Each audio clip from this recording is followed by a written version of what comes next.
untuk sekarang ni, kita sambung kepada apa yang kita bincangkan sebelum ni mengenai pembentukan minda seorang pedagang. Saya nak sentuh sikit Sunbi, Ray Dalio dan juga siapa nama dia? George Soros. Okey. Saya sentuh sikit Ray Dalio. Dalio ni dia menguruskan hedge fund terbesar dunia. Ni adalah hedge fund manager, owner terbesar dunia. Kalau anda rajin pergi tengok Netflix, pergi tengok cerita Billions. Pergi tengok cerita Billions. Anda tengok macam mana all this fund buat kerja. Apa cerita belakang dia. Some of it, yes, dia jadikan cerita, of course dia macam mengarut sikit. But interesting untuk anda tengok macam mana apa sebenarnya berlaku dekat corporate world. Some hold true, some dia dramatize sikit lah. Anda cari cerita ni. Billions ya. Tu nama cerita. Okey, pergi tengok, pergi cari apa cerita dia. Okey, Ray Dalio ni adalah terkenal. Dia pernah loss banyak tau. Saya rasa Imran ada ceritakan nanti. Saya tengok, saya sempat dengar nama saya je. Okey, antara yang dia famous adalah dia predict kepada harga minyak dan juga kepada faktor inflasi. Ada masa dia betul, ada masa dia salah. Tetapi satu yang Ray Dalio ni adalah kepada komitmen.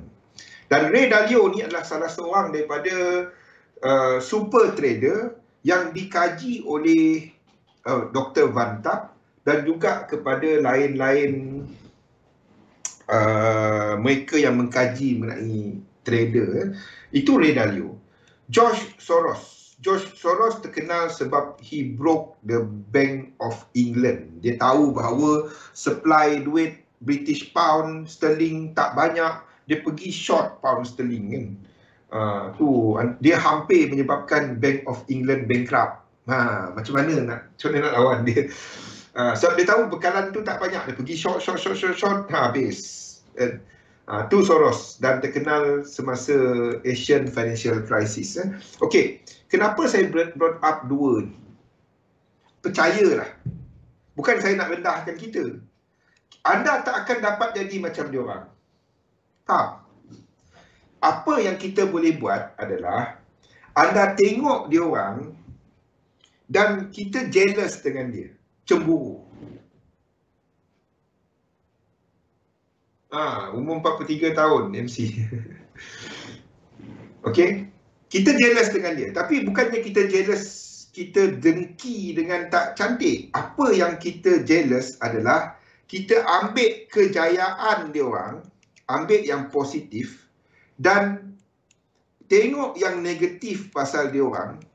Ada banyak yang negatif. Soros, Dalio, kalau anda baca lebih mendalam. Saya pernah pergi attend Dalio punya talk. Saya pernah attend dia punya talk online lah. Dan ada banyak yang kita boleh belajar. Ada banyak yang anda boleh belajar daripada talk dia.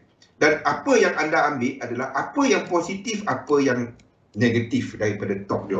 Kita daripada diorang lah, cerita diorang. Apa yang anda buat adalah anda ambil semua ni dan fahamkan bahawa jalan nak pergi kepada kejayaan dalam hidup ni bukannya satu yang lurus macam tu. Kalau ada lah macam tu, senang hidup. Soros sendiri bukannya daripada keluarga yang, Soros atau Dalio, Soros tak silap saya, dia bukan daripada keluarga yang senang. Soros bukan daripada keluarga yang senang. Yes.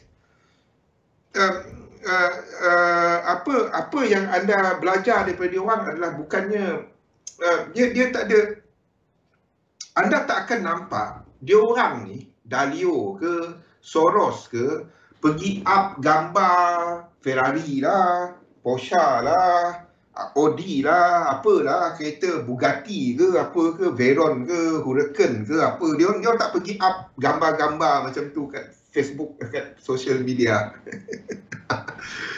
dan macam ni lah. They do market. Sebabnya dia orang runkan fund. Macam Dalio dia runkan fund. Hedge fund ni bukan untuk semua orang boleh melabur. Dia untuk high net worth individu. Soros pun sama. Dia orang tak nak orang semua nak melabur. Tak. Cara dia orang market tak macam kita. Tak macam those, saya panggil dia cheap marketing lah. Promote lifestyle. Tak. Anda tak akan yes, Dalio sendiri tapi dia bukannya daripada keluarga yang susah. Dalio tak susah, Soros yang susah.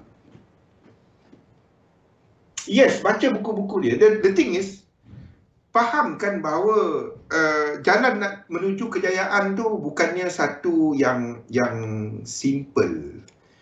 Anda akan melalui satu yang banyak berliku. Apa kena dengan topik kita hari ini? Macam ni. There was a person, nama dia Van K. Tap. I met him personally. Saya jumpa dia sebab wife dia adalah orang Malaysia. Wife dia orang Malaysia. He passed away. Dia bukannya wife dia. Dia passed away bulan lepas. Tu yang Joe cerita tadi, bulan lepas. So Van Ketap ni, dia saya minat dia sebabnya dia buat benda ni. He apply the principle of psychology dan juga NLP, part of it, dalam pembentukan sistem dagangan. Dia a lot of people akan bercakap mengenai market, akan bercerita pasal market, akan bercerita pasal market, akan bercerita pasal apa nak jadi, akan bercerita pasal whatever lah, dan benda-benda ni akan menarik ramai trader. Nak buy apa, nak sell apa. Itu ramai orang. Van Ketap ni tak. Kalau anda pernah dan ikut dia punya sesi, anda akan tengok, bukan dia, sekarang ni kepada trainer-trainer dia, dia akan bercakap mengenai different. Dia approach dia amat different. Dia memulakan Van Tap Institute pada tahun 1982. Ni sejarah dia sikit.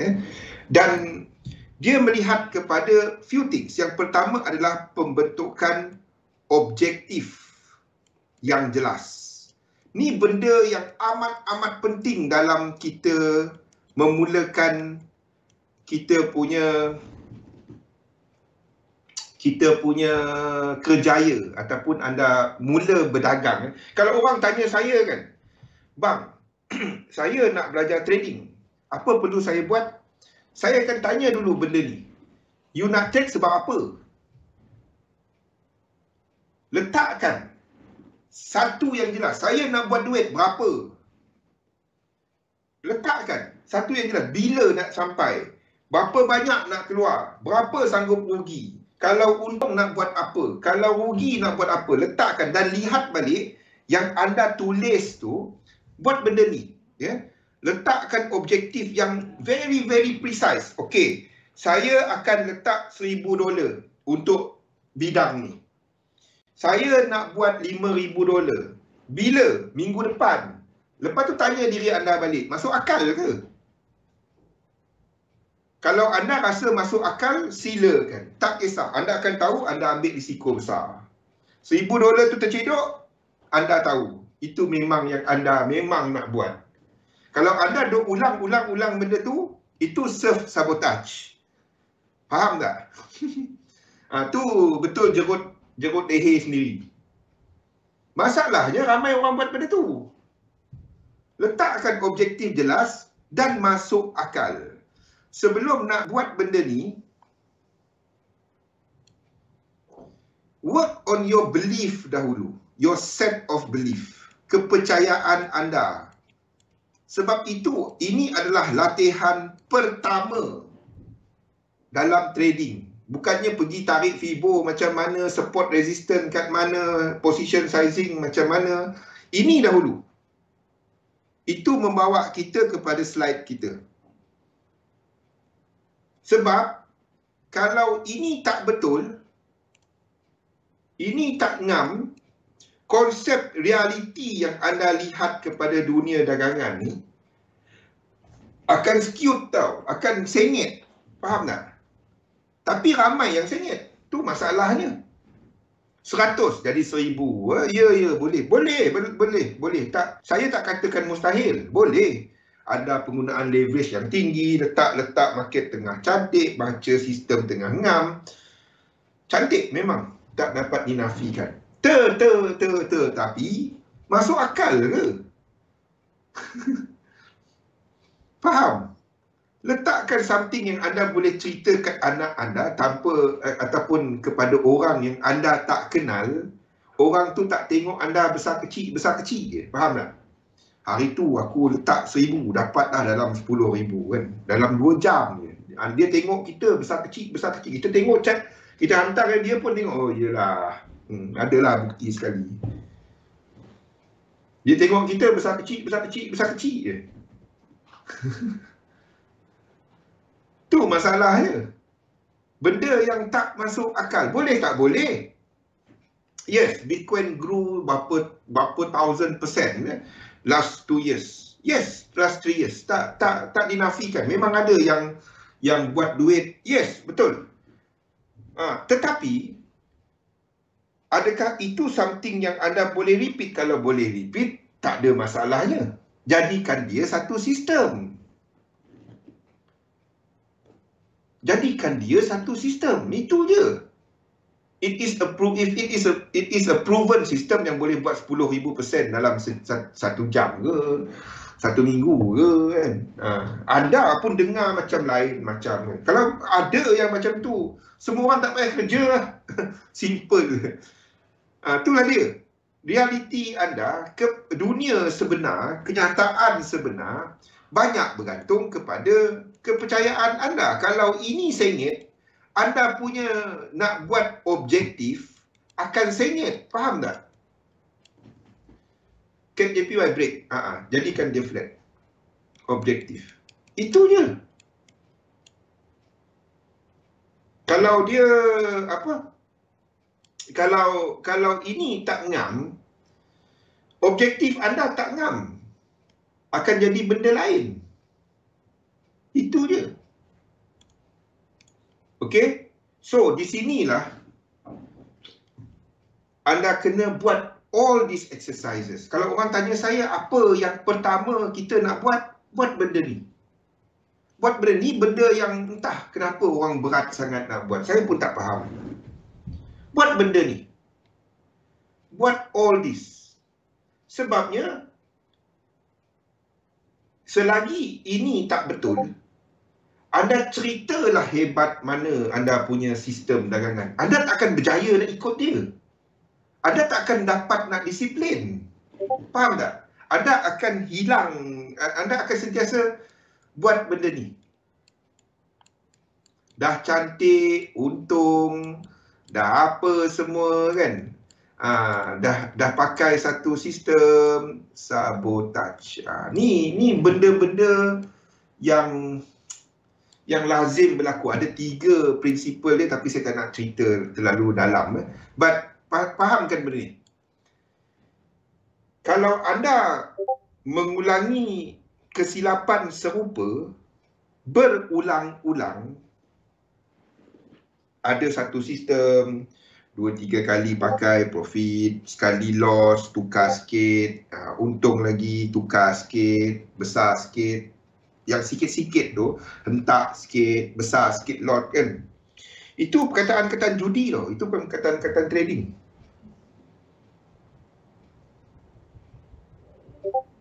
Betul.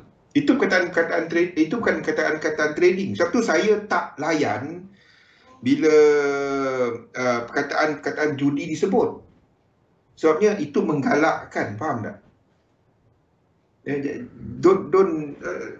Anda kalau anda tak buat tapi anda menggalakkan, Apa bezanya kalau anda buat? Faham tak? So tak payahlah trade lah, bukannya berjudi. Faham? Trading ni ada apa itu trading sebenarnya? Trading, definisi untuk trading adalah mencari peluang dalam pasaran dengan meletakkan satu posisi yang sanggup dirisikokan. Mencari peluang dalam pasaran dengan meletakkan satu equity yang sanggup dirisikokan. Keyword dia dekat situ sanggup. Keyword kat situ risiko. Jadi dua ni berkait rapat dengan anda punya toleransi kepada risiko. Bila anda nak ambil satu risiko yang anda sanggup nak ambil dalam dagangan, anda kena definekan apa toleransi risiko yang anda sanggup ambil, dan ia bergantung kepada makna duit yang anda letak dan apa objektif dagangan anda. Untuk nak datang dengan satu objektif yang jelas, datang dengan kepercayaan yang jelas. Buat benda ni. Buat dia dalam 3 bulan. 3 months ya. Bulan pertama, buat dia tiap weekend. Tak payah hantar kepada saya. Bulan kedua, buat dia 2 minggu sekali. Bulan ketiga, buat dia end of the month. Baca balik ketiga-tiga ni.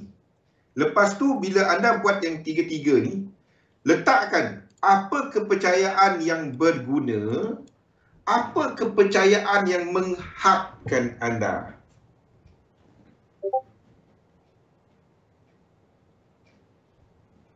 Bahasa melambangkan bangsa. Bangsa dagangan tak ada cakap entak lagi. Tu masalahnya. Kan? Bila kepercayaan tu tak ngam punya. Bila kepercayaan dagangan. Bila tak ada mindset trading. Tu masalahnya. Mindset trading tu tak ada. Tu masalahnya. Itu bukan mindset trader. Itu mindset penjudi. Tu masalahnya. Tu tak dapat.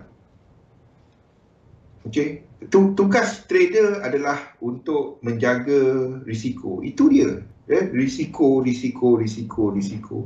Buat benda ni. Tolonglah buat benda ni. Orang tanya saya, bang nak start macam mana? Buat benda ni. Saya nak faham market dynamic. Apa barang market dynamic? Teknik engkau dah ada, pakai. Buat benda ni. Buat benda ni. Entah teknik yang anda pakai tu, dia punya ni bagus. Buat benda ni dulu. Buat benda ni dahulu. Buat benda ni dahulu. Bila anda tetapkan buat penetapan kepercayaan, anda try untuk nak kurangkan yang kepercayaan yang menghadkan. Jadi terdapat kajian yang dijalankan oleh ke atas trader-trader yang berjaya, mendapati mereka ni mempunyai cara trade tak sama. Anda ingat Soros dengan Dalio tu sama ke cara trade? Tak sama. Cara melabur tak sama. Anda ingat Soros tarik Fibo tak? Kurnia. Ada tak nampak Soros duduk bawah tangga tarik, ataupun duduk kat mamak kan, tarik, oi ni tarik Fibo. Oh ni break, ni masuk ni. Pernah nampak?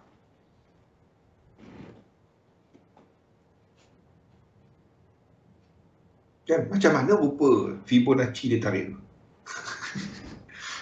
Soros 1, Soros 2. Ray Dalio agak-agak dia guna apa? Dia guna gun ke? Dia guna support resistance, guna candlestick, tak tahu. Cara dia orang trade takkan sama. Betul, buat benda tu. Bila anda dah buat benda tu, anda bandingkan dengan nota-nota ni semua ada.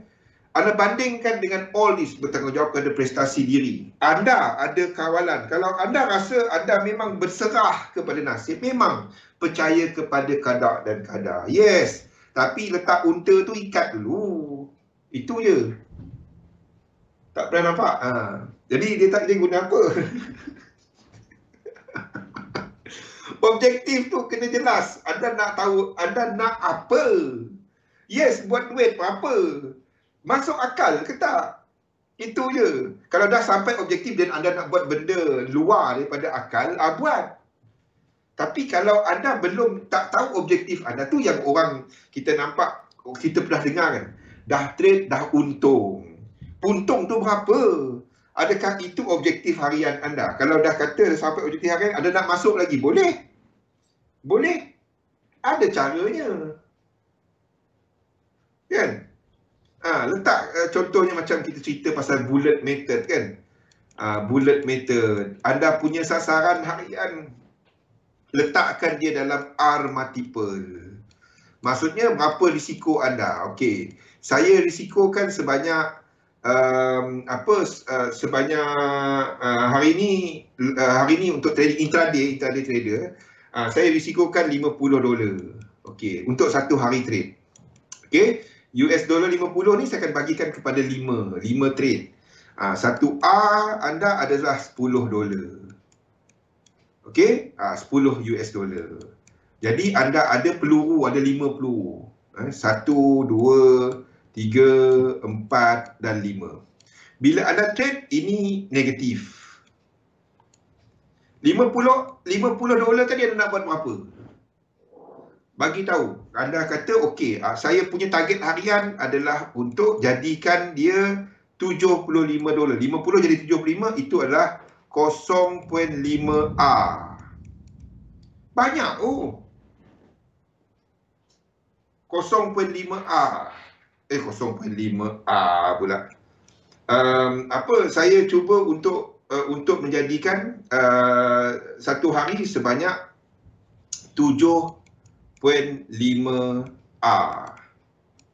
Satu hari punya target. Letakkan dia dalam sudut risiko. Ingat, satu hari $10. Satu entry. Target anda adalah 7.5R. Tinggi tu. R multiple dia, R multiple. Jumlah dia. So, anda trade negatif 1R. Ni untung. 2R.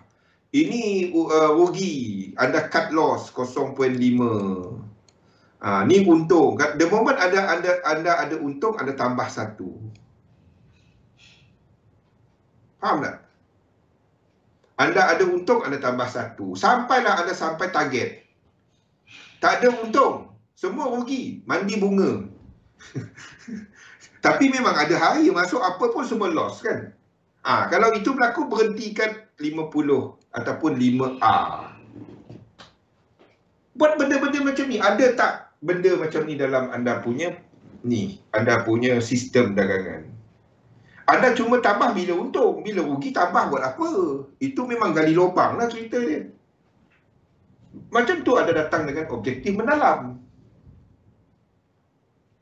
Faham? Datang dengan had kerugian jelas, bangunkan model. Itu contoh tadi untuk saiz posisi harian anda yang anda akan terapkan kepada bulanan pula. Benda-benda macam tu. Mandi bawah jambatan, betul? Kalau untung masuk semua rugi, mandi bunga. Cari bulatan. Kalau kat kucing tu banyak bulatan. Ambil 7 bunga. Bawa 7 beli. Itu tipu. Ambil risiko. Itu memang apa yang kita buat. Memang kita trading untuk setiap entry mengambil risiko. Sesuaikan kaedah dagangan dengan jenis pasaran. Jadi saya kongsikan kepada anda sistem 3-7-11. Adakah itu sistem terbaik? Tak, ada banyak sistem bagus. The thing is, benda ni yang anda kena tekankan. Anda tak mencapai objektif portfolio anda menerusi sistem yang hebat. Itu yang marketing, faham tak? Teknik ni hebat tu cikgu, ni bagus, ini teknik apa tah, luar zaman. Tak ada. Anda capai objektif anda sebab setiap sistem ada naik dan turun. ada naik dan turun. Anda kalau anda tengok any sistem yang naik macam ni je, was-was sikit. Sama ada dia tak letak SL ataupun jenis masuk keluar letak SL 500 pip. TP 5 pip. Yang sistem macam ni memanglah dia punya ni cantik. Betul. Cantik, kan? Anda nak buat copy trade cantik. Buat macam ni. TP 5 pip. SL 500 pip. Kan? Jarang-jarang SL. TP tu banyak lah. Sistem anda cantik. Macam ni je. Cantik. Tapi sekali turun macam ni. 100 kali trade untuk cover 1 SL. Cantik. Boleh kalau nak buat, kan? Anda nak buat cantik. Macam tu cara dia. SL 500 pip. TP 5 pip. Alhamdulillah untung lagi hari ni. Untung. Berkali-kali saya dah bagi tahu semalam dia akan naik. Naik. Tak kena SL. Lama dah sistem ni tak kena SL. Berapa SL? 500. TP 5 pip. Ketuk kata dia. Faham? Cantik memang grow. Grow sahaja. Sekali SL, tak kena SL. Dia buang SL, top up account. Pernah dengar cerita-cerita macam tu? Tu trik zaman batu dah. Ni zaman lain. Zaman metaverse. Zaman apa verse saya pun dah tak tahu dah. Okey. Capai objektif menerusi saiz posisi. Bukannya nak masuk je market. Ni yang cerita emosi. Itu the other side of posisi. Tahu berapa jumlah modal. Sesuaikan dengan prestasi sistem. Sistem tengah bagus. Dan anda katakan, bila anda kata bagus? 5A ke? 10A ke? Bukan kita punya. Tu masalah dia. Tapi itulah. Ya. Gunakan satu sistem yang ada kelebihan.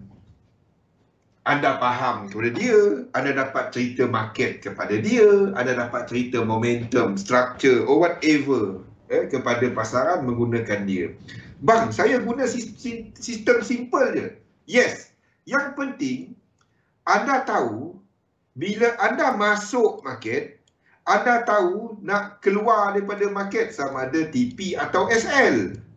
Ini masuk dulu baru cari SL dan TP. Yang paling sedih kan? Yang paling sedih lah. Saya guna perkataan ni. Sebab dah banyak kali dibuktikan yang Van Ketap tu, dan kita sendiri pernah buat dulu kan Jo, 2017 dahulu.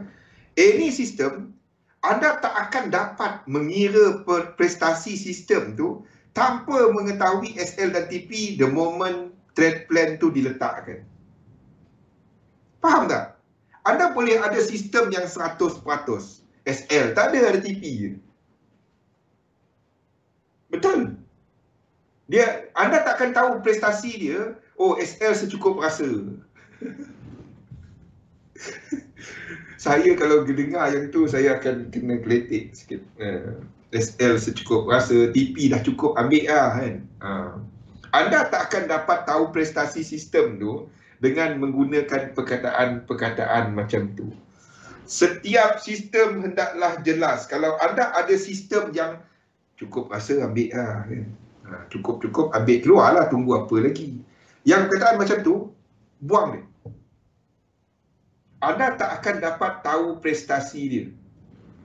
SL bila dapat email broker suruh depo lagi. Anda takkan tahu prestasi sistem tu.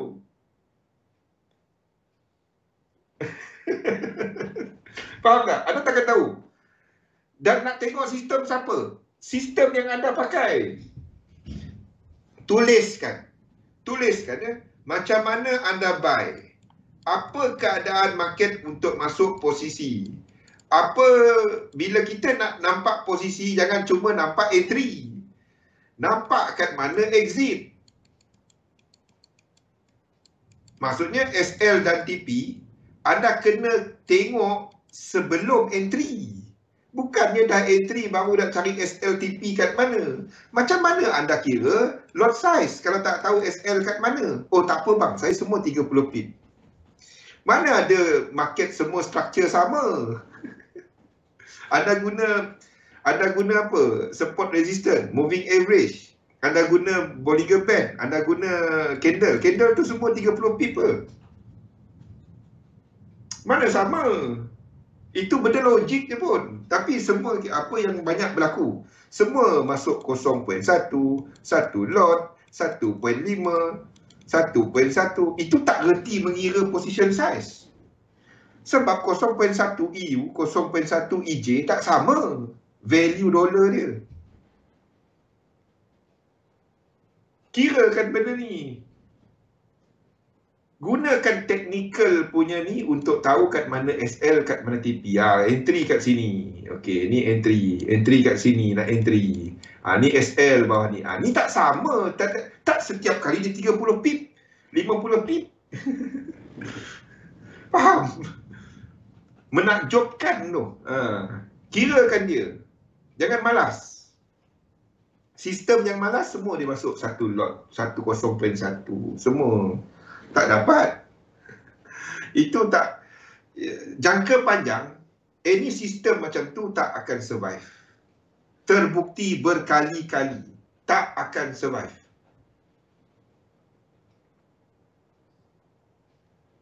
Ya, itu akan, anda akan tak tidur malam kurnia. Faham tak?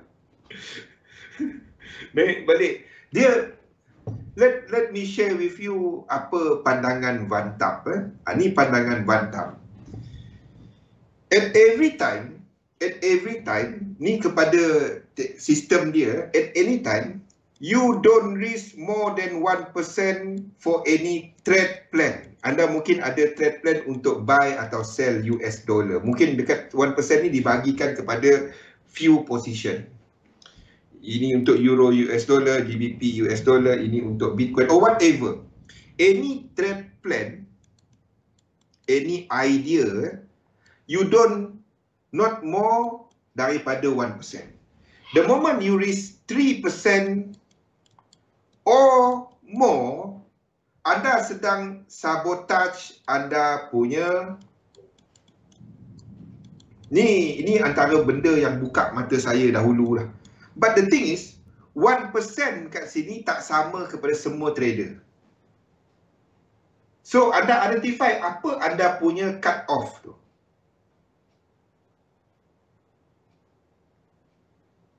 Itu masalahnya, ramai yang guna perkataan MC tu Acoy, dan depo lagi. Itu bukan MC. Itu stop out. Sebab itu anda tak dapat melihat kepada account trading. Anda kena melihat kepada portfolio. Tu beza dia. What is your portfolio size? Apa sebenarnya saiz perniagaan anda? Dan anda bahagikan penggunaan equity.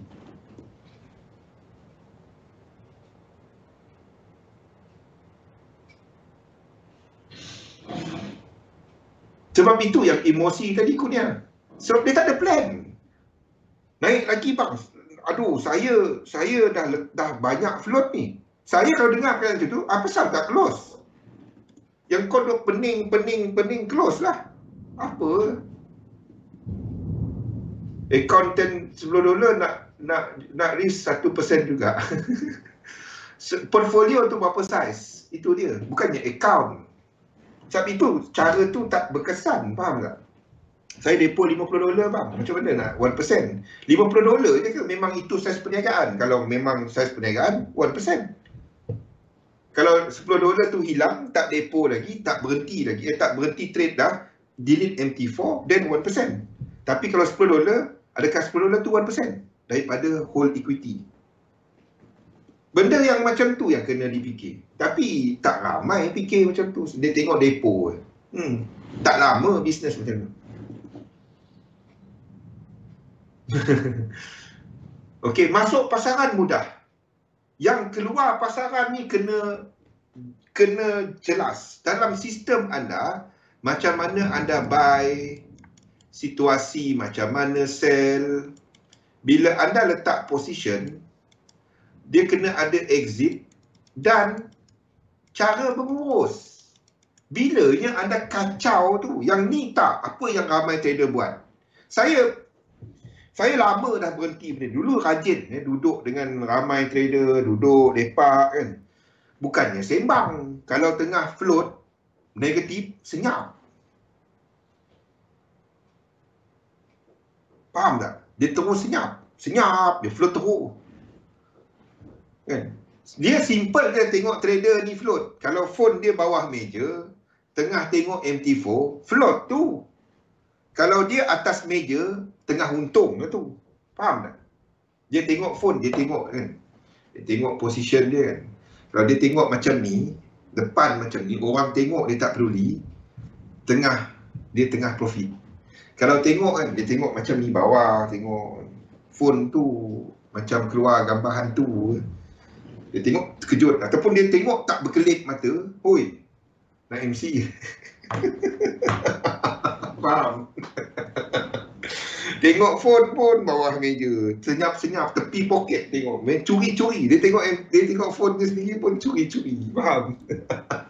Ataupun dekat traffic light, lampu hijau jauh dia break.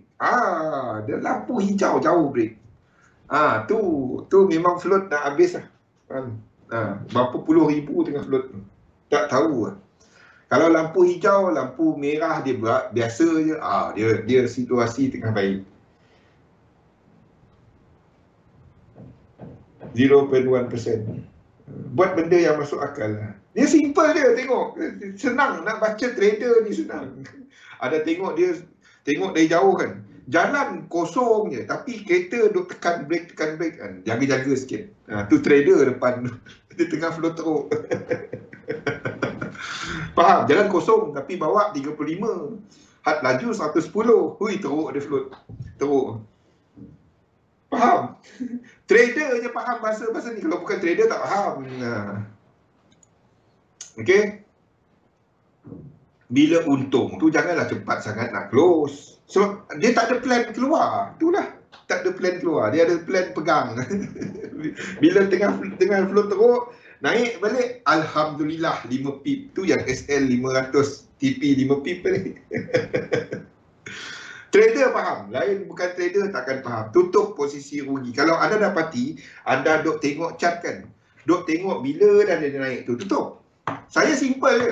Bang, float teruk, yang kau pegang tu faham, tutup lah. Trader traffic light.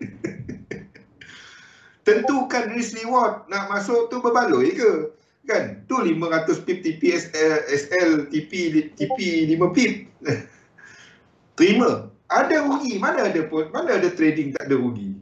Bangunkan model mental. Kalau anda nak masuk pasaran, ceritakan. Tiap hari kita cerita benda ni. Terima kesilapan. Bila silap tu dalam trading adalah bukannya anda analisa tak tepat. Bukan anda analisa. Sistem anda analisa. Don't put the blame on you. Put the blame on the system. Anda pakai dia selagi dia boleh percaya. Had mana dia boleh percaya? Itulah guna expectancy tu. Mana ada benda 100%. Ini benda serius. Anda tak main dengan duit. Dan rekodkan trading anda. Rekodkan. Buat anda punya R multiple dan ada hidup luar market. Jangan sentiasa cerita market. Kalau saya jumpa saya di luar, jarang saya cerita hal market. Kalau orang tanya saya cerita sekejap. Tapi kalau 1 jam tu, sekejap tu 5 minit je. Lain daripada tu tak ada. Kalau boleh nak teruskan pun boleh nak habis sekejap. Bersyukur. Cukup. Dan fahamkan, you set the rule. Anda tentukan teknik apa anda nak pakai. Anda tentukan duit berapa banyak anda nak letak. Don't let the market mempengaruhi anda. Anda yang ada kuasa kepada market. Faham tak? Kalau dah market bukan kita punya, jangan masuk. Market tu tak pernah pun jadi kita punya. Itu je. Buatlah benda ni. Seriously. You will see how you change daripada seorang trader yang duk serve sabotage kepada start keluar daripada benda tu. Anda tahu bila nak stop. Okey? Itu saja untuk petang ni. kita akan sambung balik kepada topik ni, kepada pembentukan objektif lebih jelas pada malam nanti. InsyaAllah dari jam 7 sampai 9 lepas makan. Dapur dalam satu sistem, dagangkan sistem anda. Kita nak habis termel. Jumpa lagi pada malam nanti 7 sampai 9